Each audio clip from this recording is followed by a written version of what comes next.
same poll from the Economist YouGov is bad news for Donald Trump. Trump's approval numbers, like his testicles, have sunk to an all-time low. They are lower than they have ever been.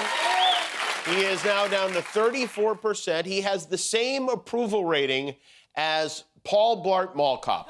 But what if I told you Donald Trump may be on track to become one of the worst-rated presidents in modern American history? And the reason is not what his critics think. It is not just the chaos. It is one missing piece. One thing Trump never learned. And once you see it, every interview, every late-night joke, and every angry post suddenly starts making sense.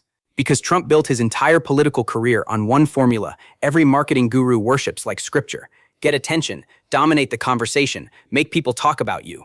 Stay in the headlines, become impossible to ignore. And for years, it worked. It made him the most famous political figure on earth.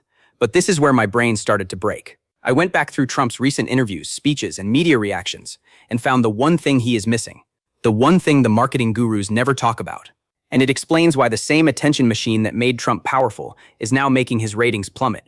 Watch this clip closely to see if you can see it. But this one, I guess, conjured up some mixed feelings because of the photo they used. It's upset him so much that at 1:36 a.m. he posted, "Time magazine wrote a relatively good story about me, but the picture may be the worst of all time.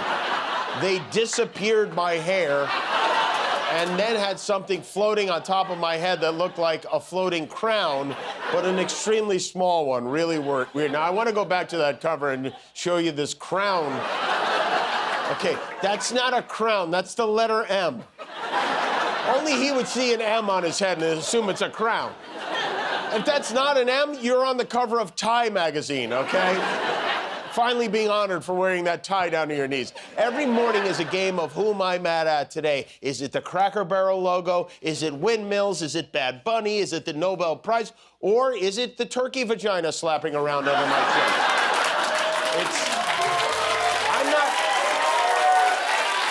I'm not sure we're even allowed to show his neck on TV. Wouldn't it be funny if the FCC fined us for showing his neck on TV?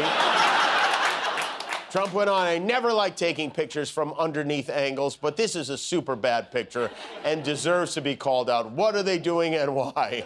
Do you notice the pattern yet? Watch this clip and see if you can catch it. New in Donald Trump's crackdown on freedom of speech, today making an explicit threat against comedian Jimmy Kimmel, asking when Disney would fire him and that it, quote, better be soon. That following a new FCC investigation of ABC and Disney with their broadcasting licenses at risk.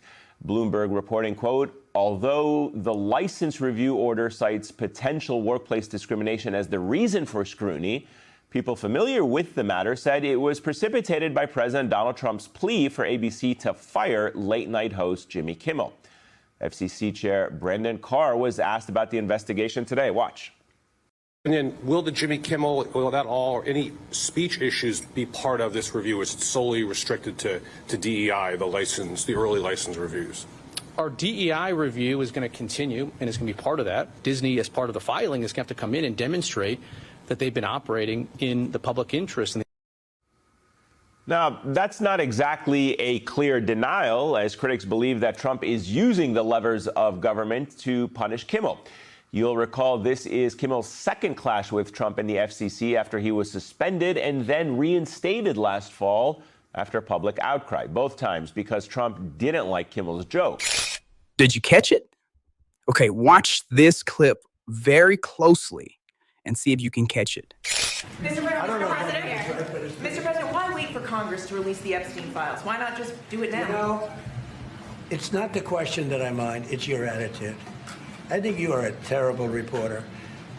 It's the way you ask these questions. You start off with a man who's highly respected, asking him a horrible, insubordinate, and just a terrible question. And you could even ask that same exact question nicely. You're all psyched, or somebody psychs you over at ABC, they're going to psych it. You're a terrible person and a terrible reporter.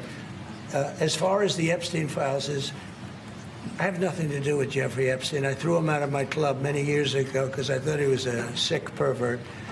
But but I guess I turned out to be right. But you know who does have? Bill Clinton.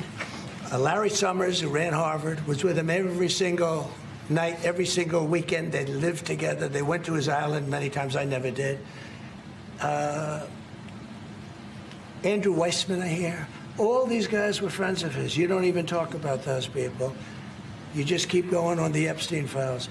And what the Epstein is a Democrat hoax to try and get me not to be able to talk about the $21 trillion that I talked about today. There it is. That is the missing piece. It was never attention. Trump has attention. He owns the camera. He owns the headline. He can walk into a room, sneeze sideways, and half the country will argue about it before lunch. Attention is not his problem. Control is. The second he feels mocked, questioned, embarrassed, or visually exposed, he responds. Every time. A bad photo? He responds. A comedian's joke? He responds. A reporter presses him? He snaps back. A crowd-sized comment? He cannot leave it alone. That is the crack. The man who sells himself as untouchable keeps proving he can be touched by the smallest thing in the room. Not a war room, not a global crisis, not a billion-dollar negotiation. A punchline, a picture, a facial expression, a late-night monologue. And once he responds, the power shifts. The joke is no longer chasing him, he is chasing the joke. That is why Kimmel wins here. He does not have to overpower Trump. He just has to point at the insecurity and wait. Trump does the rest. He grabs the bait, drags it into the headlines, and somehow turns a 10-second joke into a 3-day scandal. That is not strength. That is a man losing control of the frame while insisting he controls everything. And once you see it, you start seeing it everywhere. Now watch this clip that perfectly summarizes my findings. Look, Willie, it fits a pattern, right? That it seems as if when there is somebody investigating something the president doesn't like or one of his allies doesn't like, that person is suddenly out of a job, whether they're an inspector general, whether they're another member at the Justice Department, acting U.S. attorney in D.C., or what we're seeing in New York. So there is a pattern here. And frankly, you could argue they don't get the benefit of the doubt. And certainly Congress isn't giving this administration the benefit of the doubt, not just the Democrats, but even some Republicans. You've had growing frustration over all these firings of these inspectors generals, which have taken place over the last 3 months. Now this, they may try to say this is nothing more than the president trying to do a favor for a golfing buddy. But if you look at it through the larger lens of what we've seen over the last 3 months, it looks like it's a pattern here of, boy, there's somebody close to the president is under an investigation, in this case Rudy Giuliani, and the person doing the investigating is suddenly retired. The greatest marketing president of all time mastered one thing better than anybody in politics: attention. He knows how to get watched. He knows how to get clipped. He knows how to get every camera in the room to turn toward him. But attention is not the same as control, and that is the part he keeps missing. The second the attention turns against him, he cannot let it breathe. He has to answer. He has to correct. He has to punch back. He has to tell the world he saw it, and that is exactly why the joke wins. A powerful man ignores a bad photo. A rattled man argues with it at 1:36 in the morning. That is the President of the United States treating a magazine cover like it broke into his house. And once you see that pattern, you start seeing it everywhere. A comedian makes a joke. He responds. A reporter presses him. He snaps. A crowd size gets questioned. He obsesses. A photo looks bad. He posts. The insult does not damage him as much as the reaction does. That is the trap. Comedians do not have to destroy Trump. They just have to bait the response. They throw one joke into the water, and Trump swims out with a flamethrower trying to kill the fish. And the more he swings, the smaller he looks. That is the brutal contradiction. Trump sells himself as the strongest man in the room, but his behavior keeps revealing the most easily provoked man in the room. He wants to look untouchable, but keeps showing everyone exactly where to touch. And this is why Trump risks going down as one of the lowest-rated presidents ever. Not because people do not know him. Everybody knows him. Not because he cannot command attention. He can command attention better than almost anyone alive. The problem is that he has turned attention into exhaustion. He has trained the country to watch him, but not necessarily trust or respect him. And after a while, the show starts eating the presidency. The late-night jokes become emergencies. The magazine photos become personal crises.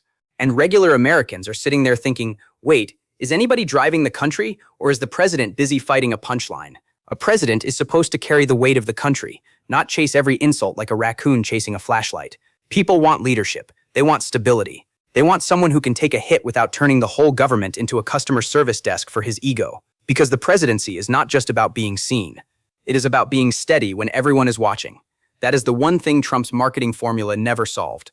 It got him attention, but it did not give him restraint. The missing piece is control. And if this keeps happening, history will not remember him as the man who did more for everyone than anyone. It will remember him as the president who could not stop responding. The man who had the biggest microphone in the world and used it to argue with comedians, bad photos, ratings, crowd sizes, and every little mosquito bite to his ego. And once you understand the missing piece, everything starts making sense. The attention machine built Trump, but the lack of control may be what breaks him.